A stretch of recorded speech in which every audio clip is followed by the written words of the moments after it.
Ah. We'll see.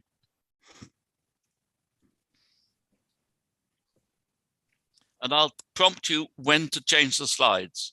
Is that okay? Okay. Yes, sir. Sure thing.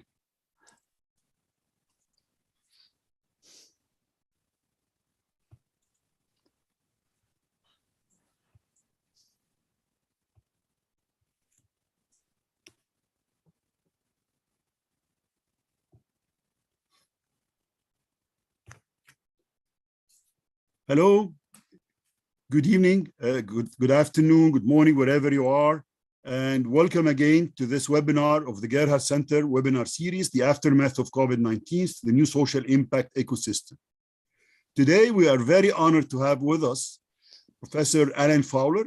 He's an honorary professor of African philanthropy at Wits University, Wits Business School in South Africa, in Joburg. And he will speak to us about a very interesting topic. Is development practice delivering? Alan is a doctor of philosophy, is an honorary professor, as I've said, and he's also an emeritus professor at the International Institute of Social Studies in the Netherlands. He has over some 40 years across a range of institutions, roles. His professional life has woven together hands-on involvement with different academic positions dedicated to international development. In addition to books, articles, presentations, and memberships of international boards, he has co-founded new development entities and designed and run practitioner courses in Africa, Asia, and Europe. Currently, he resides in South Africa. We are very extremely proud and honored of having him on the board of advisors of the Gerhard Center. Now, the topic is about, does aided development work? Now, I had a discussion with Alan perhaps 2-3 months ago. And I mean, his first reaction was, it depends. So it depends on what? It depends how you're measuring it. Anyway, we've passed this discussion and we had few discussions about, are we really delivering? We've been doing it for a long time. And when you look around you, there are still a system that has lots of fractures. And all those fractures have been exposed with the COVID. I mean, most of the problems existed before the COVID, but when you put a system that has already cracks in it under a pressure, it shows it again. Now, this is a complex problem, and interesting enough, I mean, I'm going to read again what his description, past answers and pre-COVID progress in realizing sustainable development goals give reason to doubt both efficacy and achievement. Using metaphors of chains and hourglasses, a reflective assessment of this oft-repeated question is critically explored by examining the relational setup and development practices that has evolved over many years. Now, without much ado, this is going to be, I promise you, it's going to be very thought-provoking, and it's going to be something slightly, very different than whatever you've seen before. Now, without much ado, Alan, thank you for being with us. The floor is yours, dear. Thank you, Ali, and good morning, afternoon, evening to everybody. Ali has almost taken away my first slide, which I'd like you to put up, please, Ali, because it's simply the introduction. And he's going to be my slide manager because my competencies levels are, yes, could be better. For those of you who, like I do, find the reflection in my glasses a bit irritating because, yeah, I have to wear glasses and it comes off the screen, my apologies. One likes to look in each other's eyes in these sorts of presentations. So I'd like to obviously to thank Ali for giving the opportunity to share experiences, to share attitudes, to share some extent biases and stuff. But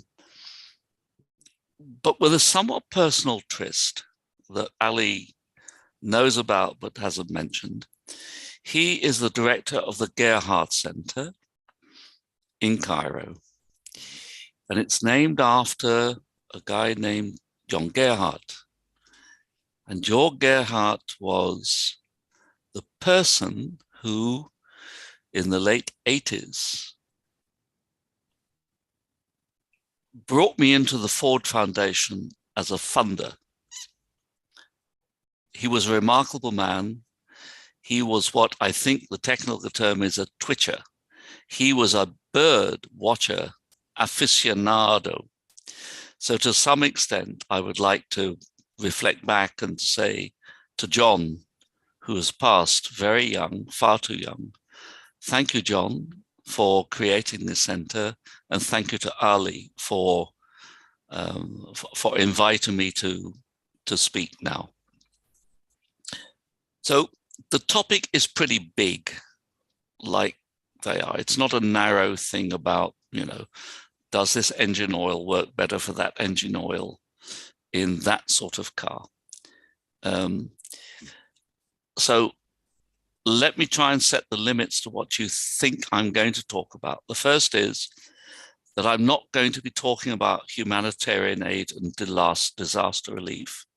I'm going to be talking about the delivery of long-term development, of which it's worldwide. Development happens everywhere, but the framework that I'm having to rely on or wanting to rely on is one that I know more about, which is about the world of international development assistance, overseas development assistance that can come from private sources or public sources. And I just start off by giving you the idea of scope outside of the humanitarian and disaster work. At the moment, the international official aid system and the unofficial aid system that goes with it, but it's part of that same complex. In 2022, was valued at about 162 billion dollars, which is quite a lot of money that's been going into development assistance for quite a while. But let's get a sense of proportion, that the data that we have from sources like the World Bank and others says that international remittances, that is the money that's going between peoples, individuals, communities, families, is at a global level is 701 billion. And of that, 540 billion is going to low and middle income countries. So we need to simply get some sense of proportion to ourselves and a sense of humility in what we're talking about. So with that background, let me ask, well, the second slide is already there because Ali is ahead of me in my thinking. No, go back, please, back, thank you. What he was alluding to in terms of the question as does development practice deliver, doesn't give a very encouraging mixture, given that we've been doing this for 60 years. The systems, the international system of overseas development assistance, be it private or public. The private goes back actually much longer into the late 1800s with international charities. But let's stick with the official overseas development assistance. Has always invited the question of, does aid work? And if you're of my generation, we can go back to two publications, serious publications, that tried to assess, does aid work? The update to that is with the MDGs and the SDGs, the Sustainable Development Goals, which are a much more finely grained, very sophisticated look at does development assistance work? And the report of the Millennium Development Goals was unequivocal in its uncertainty. Yes, it does, some of the time, but can't be relied on most of the time. If we move that now into the SDGs, before COVID-19 has set everything back everywhere, almost for everybody, irrespective of aid and stuff, just before COVID-19, the conclusion of the SDGs is the one that's there. The world is not on track to achieve the development goals, the global goals by 2030. Now, that's only 4 years in. Obviously, you can say things are going to dramatically change in the future. I don't see any evidence for that, and COVID has actually set stuff back. So in terms of this conversation, my entry point is to why is this after 60 years of trying? And I'm going to try and provide my response or my answers in relationships to two images, chains and hourglasses. Ali, would you mind please transferring to the next? If we look at the practice of international development, how it's done, how it works, how it's set up, you can stand back and look at it in relationship to two things: a structure of relationships, of chains of relationships, and a system that's got all sorts of bottlenecks. And those bottlenecks determine results. So the next two slides you're going to have to put up with, start with chains and try and understand what chains means in terms of the aid setup. And then we move to the next slide with bottlenecks of what happens to them in supply chains. You know, it could be the weakest link. For those of you who come from an economic point of view, the chains on the left may be to do with supply chains and value chains. And the system on the right is, where is the weakest link and why is it there? So for those of you who are coming from a much more economics point of view and business school point of view, those are the two topics. So let me start with the left. The relationship of chains. What chains work on the basis of tensions. And in trying to use two images to create 1,000 words, if you that are listening simply walk away with, in your mind images are chains and bottlenecks, I think I've tried to communicate what I want to communicate. So let's start with chains. What puts a tension into a chain? In the supply system, in the aid system, it's a chain of resources that are going from those that have to those that have not. So from an economics point of view, there's a northern supply. A northern is in brackets, it's a pejorative term in a way, because there are northern countries that provide aid in the southern hemisphere.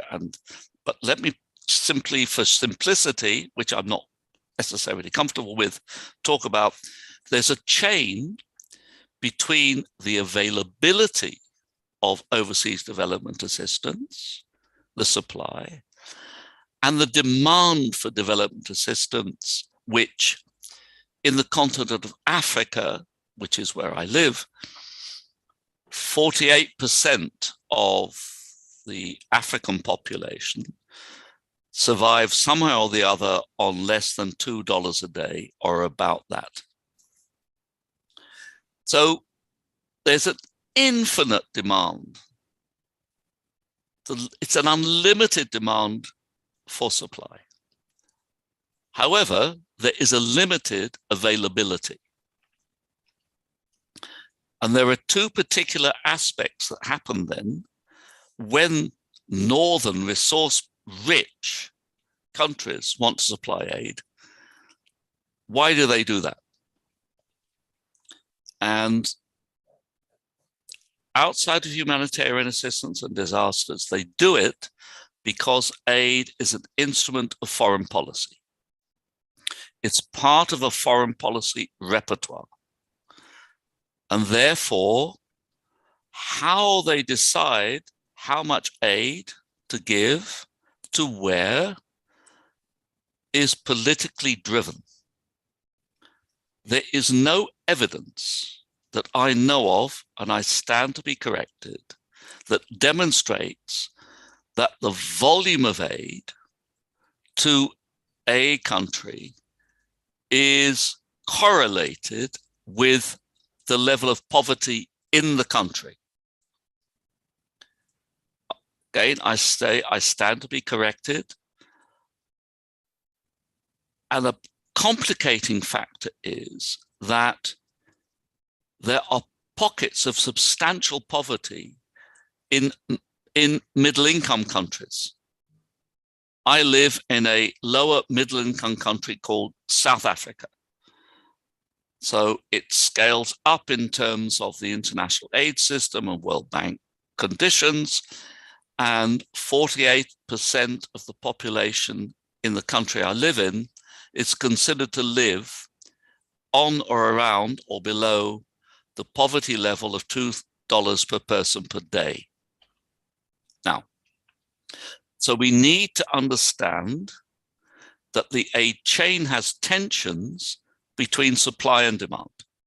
They're structural, they've always been there. But what that does is, if you look on the sort of the right-hand side of this diagram, it immediately lives to asymmetry in power. There's an expression which I think is Nigerian, which says, the hand that gives is always on top. Because if it's not, then what you give will fall away on the ground. So we need to understand that the system is asymmetrically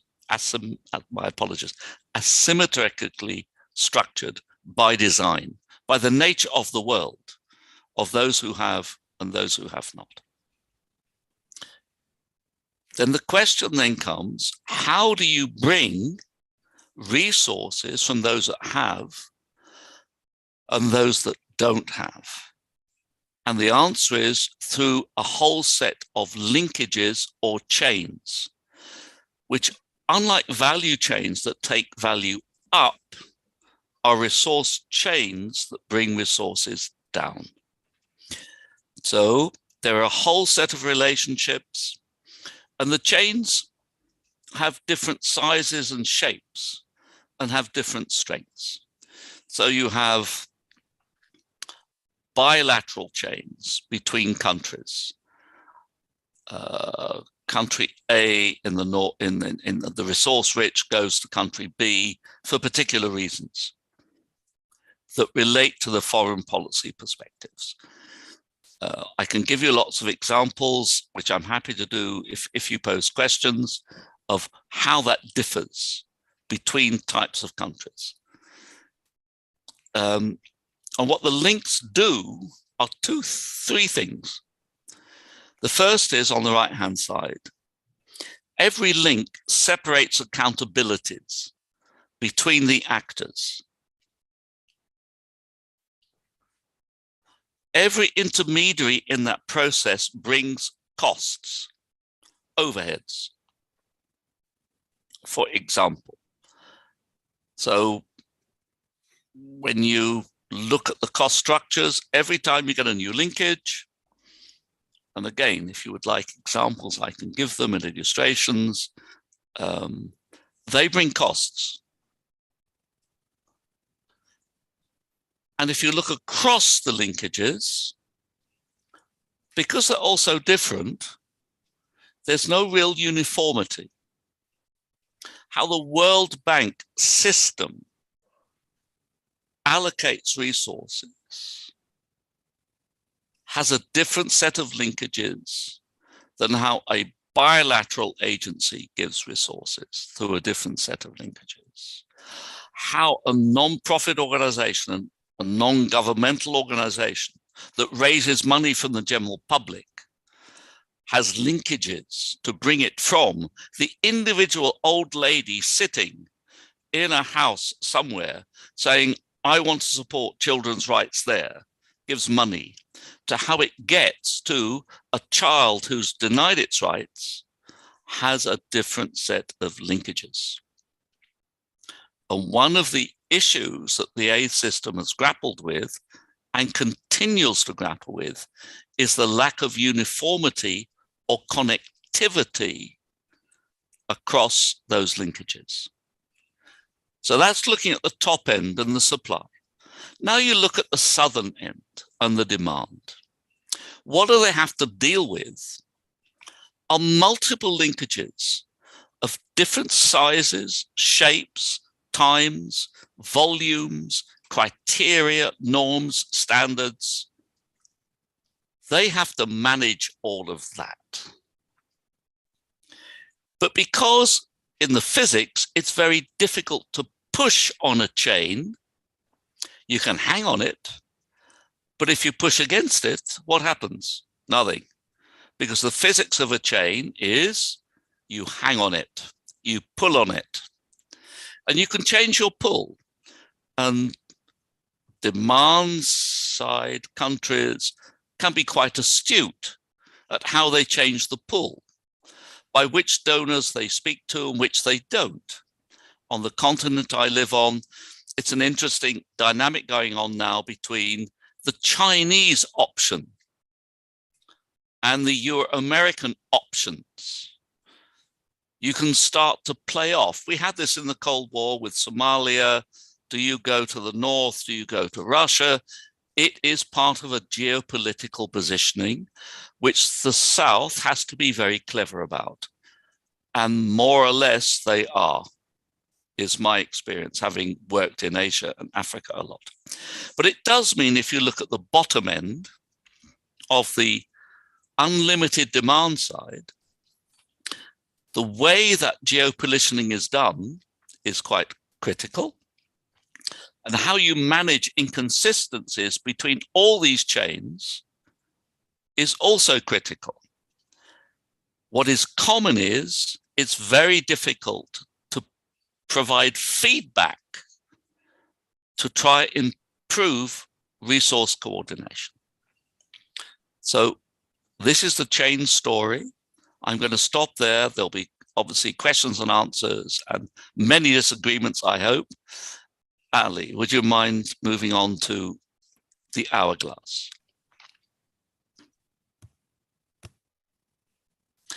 So the hourglass, let's look right to start with. So we've got resources at the top, which are aggregated. They're big. They got brought together in thousands of billions of rand. The reliability of that and the strategy of that matters in order to get to the bottom, which is about how do you, on the right-hand side, disaggregate masses of money into very, very small micro amounts of money that could be $100, $100,000. And what's happening on the left-hand part of your screen is how those bottlenecks work in practice. Let's start with the development model. So these bottlenecks get constructed. For a start, the development model that is used assumes, please don't press any buttons, Ali, because this should happen automatically. The development model assumes that change is a predictable process. You can actually invest money in a certain way to predict the future. With some things like building a bridge and hope that people will get over it is true.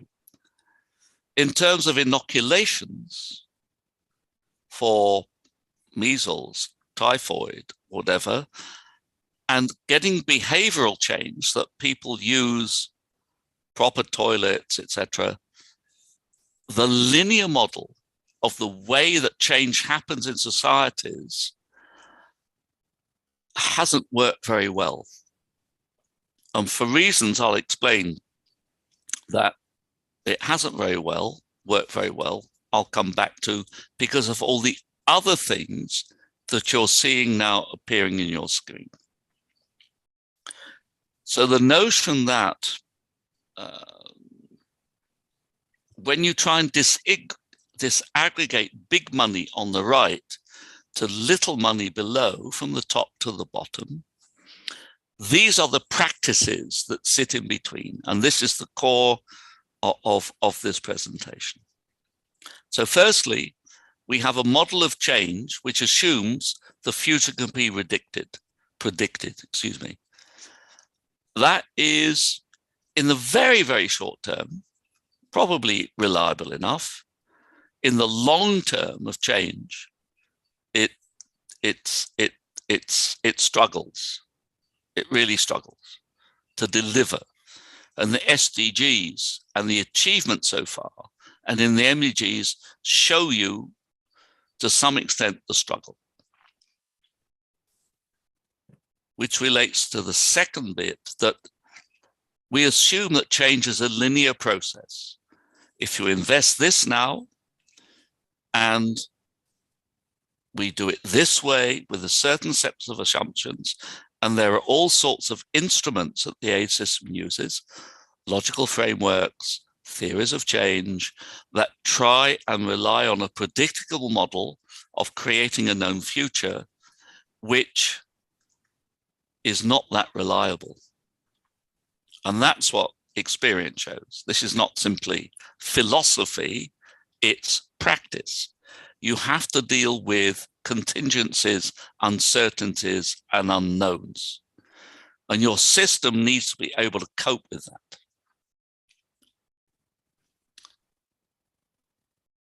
The second is in the development model, which is actually more fundamental in a way, is that you assume that poverty equals failure.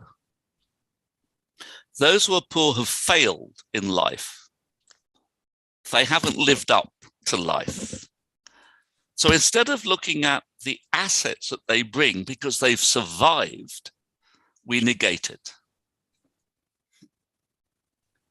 That isn't very clever, because building on the assets that people have is probably going to be better than trying to fulfill the deficits that are no fault of their own. Because of the previous idea, the context matters, which is the bottom of the right hand. Context matters. Perverse incentives. The aid system relies on raising money and spending money, or resources, or transferring knowledge, etc., or building relationships and networks. It relies on incentives that require disbursement. If you don't, that's particularly in the aid system, and particularly in bureaucracies, but it's not only bureaucracies. If you don't spend it, you lose it. So there's more attention being paid to the next disbursement than there is to slowing down and standing back and look at the previous disbursement to say, should we extend the time? Should we wait? And that relates to the next couple of things that are going to be coming, because the way the aid is delivered is through discrete projects.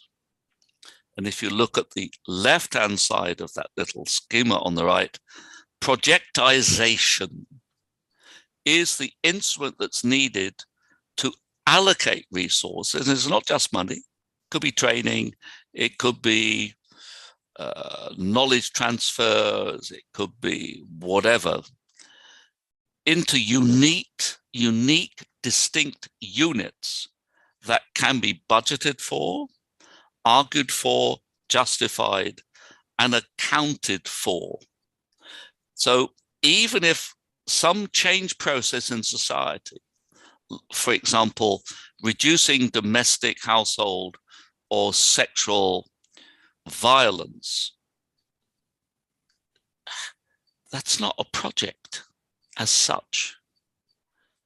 So what happens is we try and create projects, a sequence of projects, which is a sensible way of doing it, 3 years, 2 years, whatever. And we think we're going to stitch those together, which is not it's a very practical way and pragmatic way of doing things, which is good.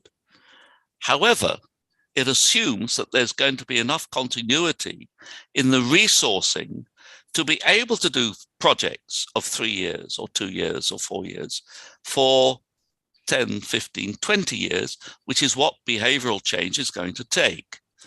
That reliability isn't there. We've seen it for good reasons, obviously, in a way. The amount of resourcing that got diverted to COVID that stopped so many ongoing activities because the money wasn't there, because it went to COVID prevention and COVID, etc. Totally understandable. But it comes back to the idea that the context is stable enough to use this linear type of model. So as you will see from the end of all this, all of these things feed together. They are not, I've separated them out, which takes us to sort of short-termism. That's partly fed by politics in the sense that governments change, and therefore they may change budgets, they may change their priorities. So it's sensible to think in terms that are of a political nature, of political cycle. They're also in terms of how many seasons that we want to cope with. And let's be real that the seasons in funding countries, by and large, are different to the seasons or non-seasons in the demand countries. So it doesn't always fit. But short term, looking for results now, which is very much what corporates do. When I look, and I've been reading about corporate social investments and corporate social initiatives and investments and responsibilities, if you look at monitoring and evaluation systems, they want to see results in a year, because that's their cycle. But some of the things that they are trying to do with social investment are not annualizable in the way that you want to look at outcomes of investments in education or healthcare or training of healthcare workers. You don't see those results in a year.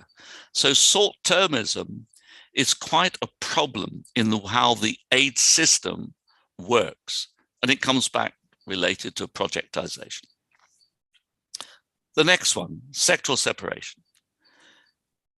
Governments get split up in departments, change processes get professionalized into, is it healthcare, is it water, is it child education?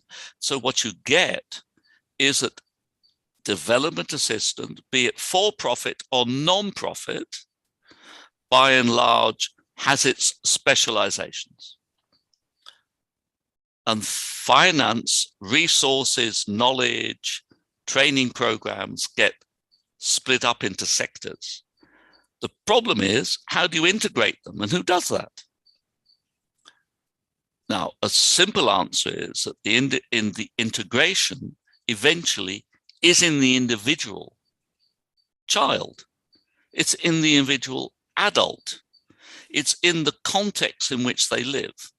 How healthcare gets tied to agricultural improvement, how incomes get diversified into education and training, which allows different types of livelihoods. All those things end up with people. That integration is very, very difficult to orchestrate in the chains that we spoke about beforehand. So it's partly a chain problem.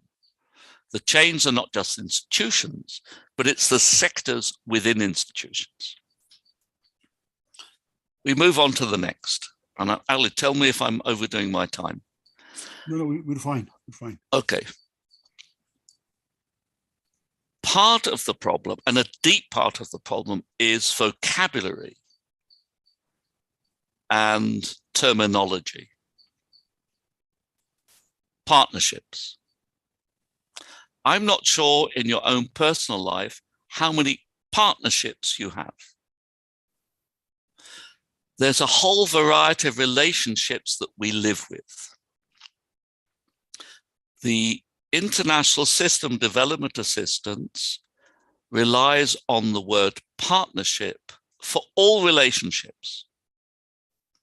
Everybody is a partner with everybody for everything all the time. And it's obviously not true. It's not real. My own personal life, I have a life partner, and I have friends, I have acquaintances, I have all sorts of relationships, but I only classify a few of them as partnerships. And the point about using partnerships and similar languages is that they hide power difference. Going back to the chains, power comes from those that have and not from those that have not. The reverse hold of those who don't have is there, but it's quite weak. Another, which is quite a common one, it's very much publicized, is corruptions, leaking, and mistrust. One of the reasons that these chains are structured in the way they are is to shift accountabilities down so you can reduce mistrust. If I trusted you, we had a good understanding, I could give you the resources and you let me know respectfully what you've done with them. There is some movement within the field of philanthropy to move to trust-based grant making, but it's peripheral because the basic relationships are based on mistrust, and therefore we have to contract to be held accountable more down than up. The next one, staff churning. We get an enormous turnover of staff, particularly in the official aid system, but not solely, where people rotate. They get posted in and posted out. So institutional memory, the moral obligations that come with the textual obligations of contracts starts to become simply the question of personal relationships, but not structural. So the turnover of staff, which is less in the demand countries and a little bit more in the supply countries, is a major issue in terms of continuity, reliability, and again, to some extent, trust. Supply metrics dominate. What does that mean? Who measures progress? Whose measures count? The system that has been designed over the years is that the measures of those who are giving count more than those who are receiving. Some friends of mine, South Africans, used an idiom which I had to think about twice, but I'm going to say what it is. Whose measures count? The measures of the measured or the measures of the measurer? And the system is built on the measures of those who do the measurements and not necessarily the metrics of those who are the measured. What are their priorities? What are their not just material, but social, psychological, dignity being an important one? Am I being treated with dignity as opposed to a beneficiary? So the issue of whose metrics count is actually vitally important for long-term sustainability, because the changes that we're looking for in societies are borne by who? It's the people in the society. If they don't carry those measures and feel related to those measures, the probability of sustainability is reduced. It becomes less. And it doesn't mean what you're doing is not useful, what you're providing is not useful. But if you want sustainable change, change has to be carried by the people that are doing it. Neocolonial attitudes and behaviors. There's a lot of language that is used that reflects the colonial past. So you have desk officers. What's a desk? You go and visit the field. What field is that? Is it a field with trees? A field with people? There are, within the language and terminology of aid, serious problems of not the language being French or English or Dutch or whatever the colonial power was, of the lexicon that holds together a mindset of who's helping who, with what standards, what ways, whose knowledge counts. If it's knowledge from the West, it counts more. If it's the relationships that the West has, it counts more. And there is now a bit of a pushback, a more serious pushback, about let us start to change the lexicon from what it is. Now, Ali, I think there should be another slide, another layer, another thing, which has not, hey, that's clever. Did you do that? Yes. No, I couldn't work out how to do that on PowerPoint. That's brilliant. Thank you. No worries. Because we're almost there. This is the last slide. So let me just look. So one of the ways that the system is set up, because of the accountabilities in the chain, the linkages of the previous slide, mean that learning becomes a little bit optional rather than necessary. Because of the disbursement pressure, because of the way that monitoring and evaluation is done or not done, and when it's done or not done, that very often these instruments of learning become instruments of accountability. And it's important to understand that the feedback mechanisms, if you look back to the chain, are quite weak. The disbursement pressure is quite strong. So it's not that learning doesn't happen. Let me not argue that. However, there's a limited application of learning to the next fashion. We've moved from microfinance into other types of finance. We've moved from one particular way of looking at water provision to another way. Some of it is driven by experience from practice in the real life world of people, which is great. But it's not necessarily systemic, and it doesn't necessarily hold sway. That's partly related to the churning of staff. Those that could have learned about this have already gone. So it's somebody completely new. And the last, which is probably related to that chain story much more. Participation is an absolute necessity. We see participation literatures, we see participation methods of all sorts that have been developed over the years. But we have yet to see ways in which participation by the people for whom change has to matter gain much power through the way that they participate. That is probably one of the biggest problems in the chain of relationships that were on the previous slide. So this is sort of the end of my presentation. The next slide has got a couple of conclusions and a question and an invitation. Ali, could you please press whatever button? Let me read it. Despite best intentions, the structure and delivery practice of the aid system do not work in favor of its own efficacy.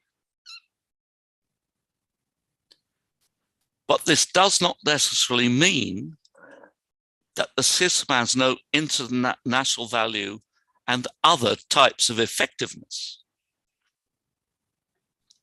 So if we look at the SDGs and what's being said, and we look at the MDGs and what was achieved,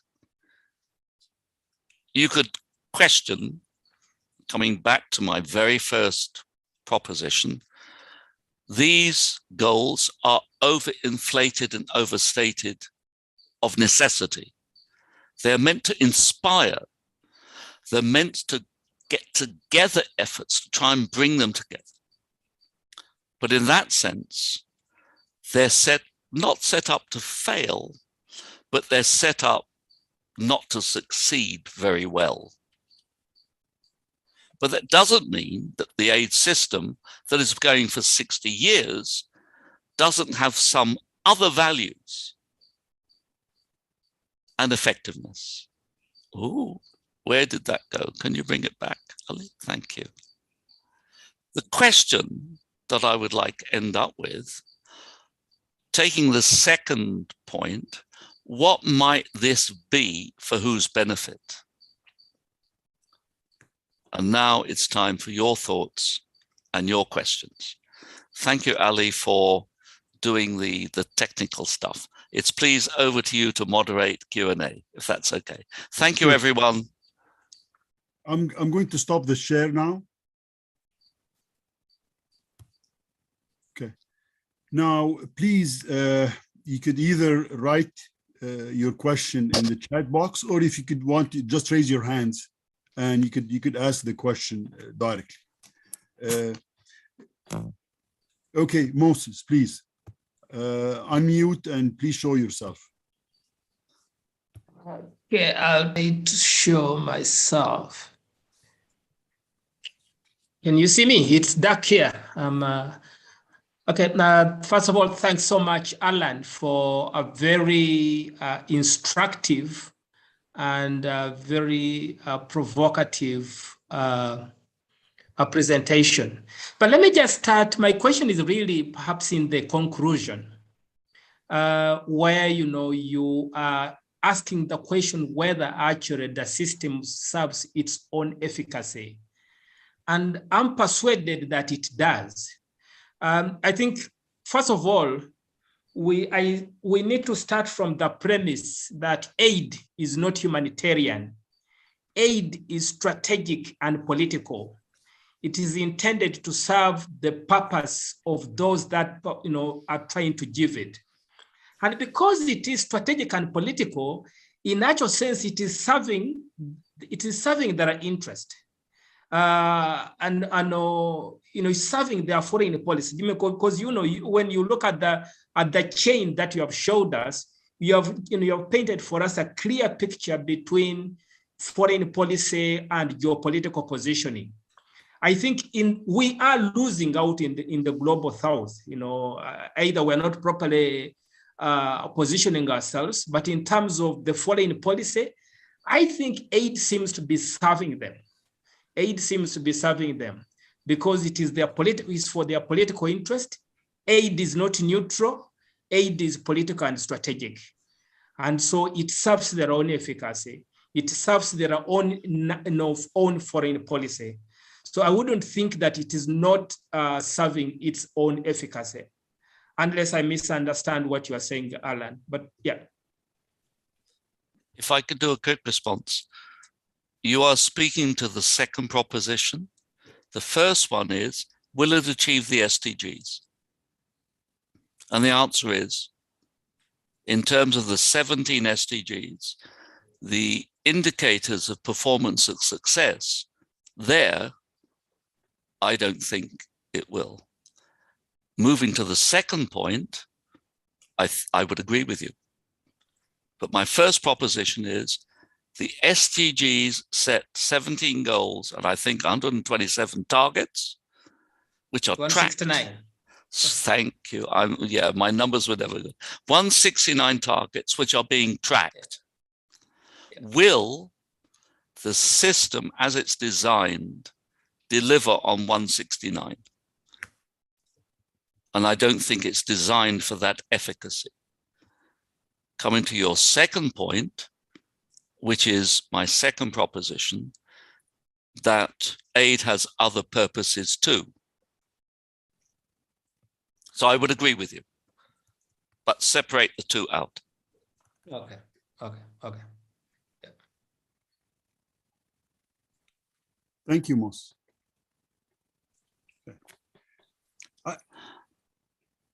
Okay, any more questions? Just raise your hand. In the meantime, I mean, Alan, I don't want to sort of, all the problems you've said, I've seen it even when you talk about development at large, whether the money is coming from CSR, whether it's coming from South, whether it's coming from even government. It's the same issues. I mean, most of the issues even we talk about government, we talk about CSR, there are political reasons for it. And most of the time you're trying to sort of appease what is the current trend that the government is endorsing, et cetera, et cetera. So it's really across. It's not just, I do not want to sort of just position it as north-south and foreign aid.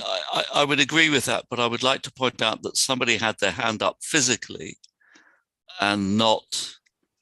and okay, there was a gentleman that was waving and he didn't press the... Sorry, so I suggest to invite the gentleman in. Okay, here it is. Oh, Dugu. Oh gosh, this is terrible. This is my brother. How did Nina Mariako Singi? Oh, Rafiki Kuba. It's interesting. Rafiki is Rafik and his friend in Arabic. Indeed. Well, this is the guy. These are secrets. This gentleman was the best man at my wedding. Wow. Beautiful human being. That's all I have to say. Thank you very much. Rafiki Karibuni. Thank you, Alan, and it's my delight and joy to see your face and also to listen to you. On this evening here in Nairobi, I feel really enriched by your presentation and the questions which you are raising. One point I would like to say is that at the beginning, you did contrast development assistance with the remittances which are coming into low income and middle income countries. And development assistance fares are very far away from remittances which are coming to these countries. I would like you to continue that argument and bring in the efforts which are being done at the community level by the local people. These resources are enormous. Recently, I was looking at the financing of education in a country like Kenya, and you see close to 95% of the financing of education, or even more, is coming from local sources, the government sources, the households, the local philanthropy, and Alan, you remember that we used to talk about Harambee and so on. If you add that, you find development assistance is being given too much attention. It is what is in our language, what we use and we debate, and yet the effort of households, of communities in area of health, in area of education, in area of development tends to be ignored in the debates on development. This is where we should be assessing where is development practice delivering at the local level, taking in consideration what communities are doing? Shouldn't we move into that direction then? Would you like me to respond directly, Ali? Yes, please. I think it's an interesting question. The answer is, okay. I started off at the beginning the way I did to try and place the official assistance in its proper place, which is not the majority. Direct remittances exceed international development assistance by a long shot. So that takes me then to where I'm a bit more preoccupied at the moment with trying to get people to change the idea about what philanthropy means on the continent and globally. And I'm trying to, with others, not just me, argue for horizontal philanthropy, which is what you're describing, Harambe, people to people, community support, which is under the radar screen of the numbers. But it's the lifeblood, which we know with Corinne Hayden's work of the economies of affection, however you want to label it, are the only way to explain how this continent functions at the micro family community level. But because, and it comes back to my language thing or lexicon, I am with not much success promoting the idea of we drop philanthropy and we talk about gifting and giving. Because philanthropy does not translate into any African philanthropy, into any African language that I know of on the continent. And there are 2,000 languages in Africa. And there are more, of course, because of the word philanthropy is not translatable into any vernacular that my African friends in Kenya, in West Africa, in Southern Africa say, we have to use a different word for it. It's a gift or it's giving. And whether it's voluntarily or obligatory is a tricky thing. Do you give because you have to or you want to? But my own sentiment is, and that's what I'm doing now. If you look at one of my titles, which are, whatever, an honorary professor of African philanthropy speaks exactly to what you're saying. Exactly.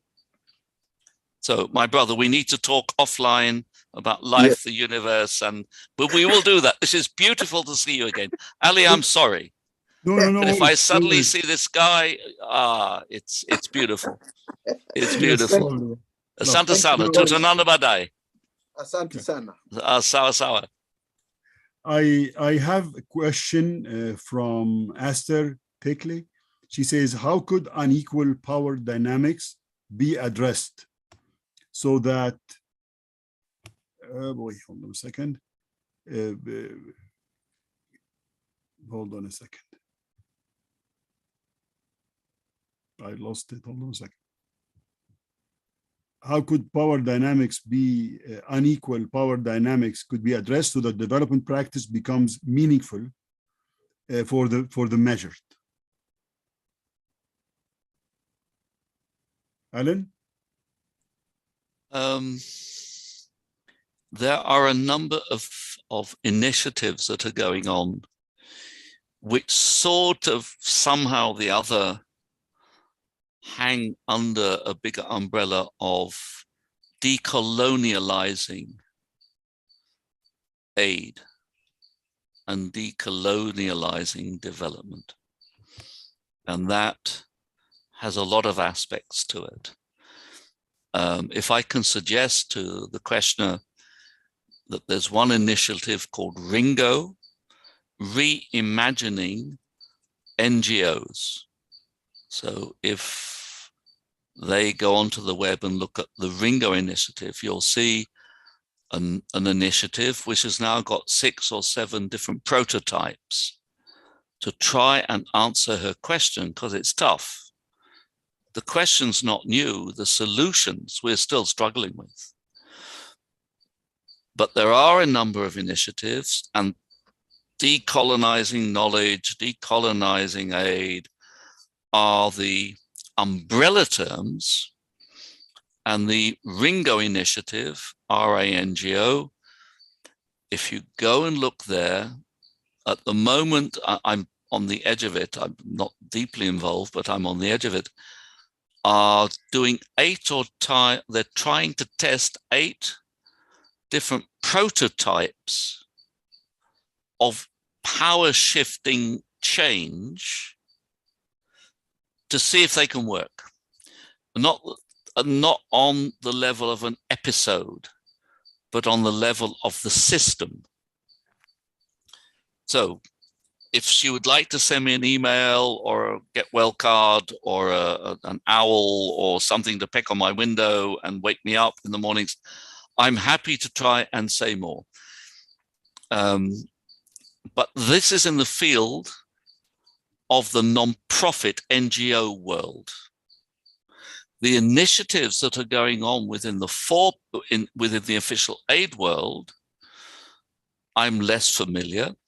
There are movements within the donor community that are realizing that they are not achieving the results through SDG indicators or whatever that they would like to. So there is not just movement in the non-profit world, there's also and foundations, etc. There's also movement in the official aid world, very uneven, because, you know, Turkey's a donor, China's a donor, Sweden's a donor, you know, hey, but it's not that there's nothing living, but I'm less familiar with it. Super. I'm just going to take permission from the audience and from Alan, of course, if we can sort of extend for another 5-10 minutes. I have 2 questions. I have one from Wisal and another comment from Raymond Sanner. So I'm going to start by Wisal. Wisal, please unmute yourself. Yes, hello. Thank you very much for this informative presentation. Actually, my question regarding the language you have been speaking of. So for me, I'm doing kind of a research on the monitoring and evaluation in the aid system. And I would like to ask from your point of view, how do you see the monitoring and evaluation? And I would like to ask from your point of view, how do you see the monitoring and evaluation works in the aid world? So that they take into account the results of the evaluation or the final evaluation of X project, for instance, and then try to build on it, or they are just doing for the sake of number and results without paying attention to the importance of the real change that developmental projects should do, for instance. So that's my quick question for you. Well, my answer a little, it depends on which institutional chain are you talking about. So if you'd like to tell me, that would be helpful. Yeah, so for instance, the non-governmental organization that works with the UN. So we usually do this kind of the baseline at the beginning of the project, and by the end of the project, we do the final evaluation. So my concern about, does the UN organization take into account these results for the futuristic projects or not? In terms of monitoring and evaluation, because I know they have kind of system or lack of criteria about how they develop their, how they monitor their projects. So my concern is, are these results really taken into account while they are giving their future aid, or they are just decided to give aid because it's something political and they have to continue providing countries with aid? I think on balance, it's the latter. Mm-hmm. Because what the UN does, it has to aggregate experiences. So you are doing one project and there are many others. So the systems try to aggregate those experiences to draw lessons at a UNDP level. Mm-hmm. And UNDP works in, I don't know how many 100 countries. And they have certain, what can we say, certain priorities. It could be, let's say, gender-based violence, Mm-hmm. etc. So, and those priorities shift. And so what they do try and do is, through the monitoring and evaluation systems, is to aggregate those to say, are there general principles that come out that we can apply next time around? But that time frame of doing that may not be, you may not see it in your own project because you are one of, I don't know how many projects, 200, 300, 400, 50. And so these are these international bodies that look across 200 nations, try and do their best to aggregate the different project experience to say, are there patterns? And from those patterns, are there principles? But then going backwards, how can those principles be contextualized? Mm-hmm. Because you have a principle at a sort of an international level, but Lebanon is not Venezuela. Yes. So how do you, and it's a struggle that these big international organizations have, and it's a legitimate struggle. No, we can criticize them. I mean, I've worked with them and in them for in part of my sort of professional background, and it's not an unwillingness to learn, but it's a scale issue and a time issue. Mm-hmm.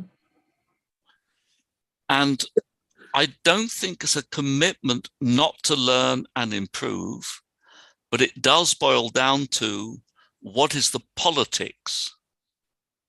Because these organizations are funded, they're not free agents. So organization X may be getting a majority of its resourcing from Scandinavian countries.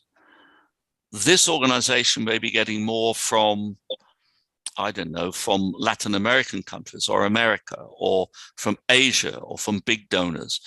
So there is an inevitable geopolitical steering.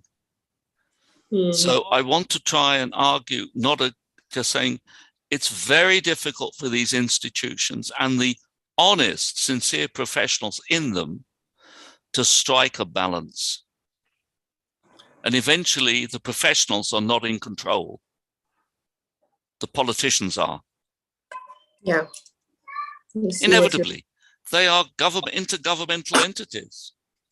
So let's get, as my son would say to me years ago when I was younger, get real, Dad. Is that okay? Is that a fair answer? Sorry if that's a bit of... It is. Thank you very much. Thank you. You're welcome. Salam. The last question is from Raymond. Raymond, please unmute yourself.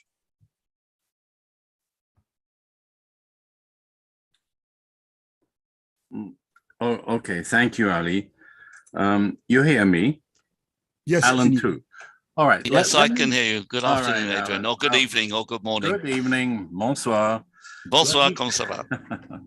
Let me just read what I wrote in the chat, saying, Dear Alan, thanks for your overview of how aid has and is organized, all with plenty of logical and succinct reasoning. And may I say, so what? What is the alternative to everything you said in view of the obstacles that you analyzed. You mentioned horizontal philanthropy, giving from whom to whom. Why not include giving from the rich Africans to his poor brother? That was what I have written in the chat. Just to have a little counterpoint to North-South, all things that don't work, things that need to be corrected, and I agree with everything you mentioned, but there is also something not included yet in your analysis, and that is what the South could do for the South.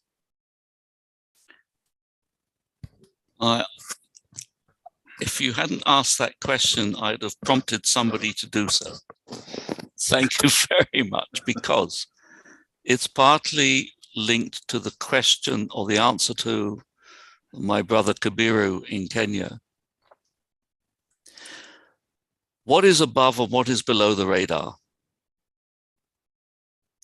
What is below the radar is the horizontal philanthropy, which is not enumerated.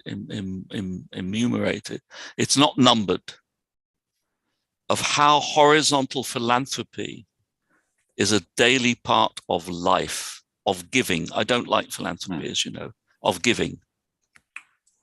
It is substantial. We have, and that's now one of my hats of being now this honorary professor of African philanthropy. We are researching on the continent high net worth and ultra high net worth individuals. The U got added 2 years ago, 3 years ago.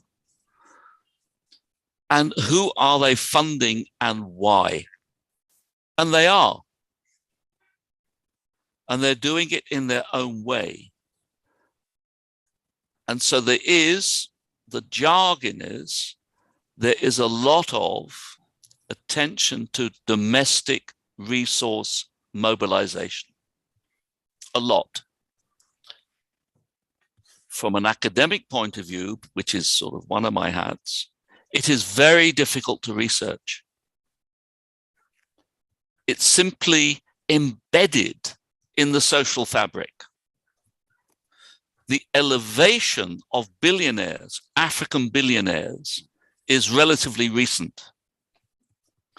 And you find them in Kenya,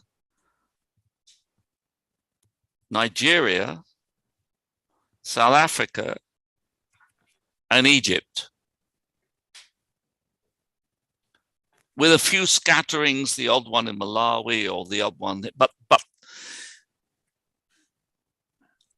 that is now coming increasingly into the frame because of how resource distributions are moving away from the continent.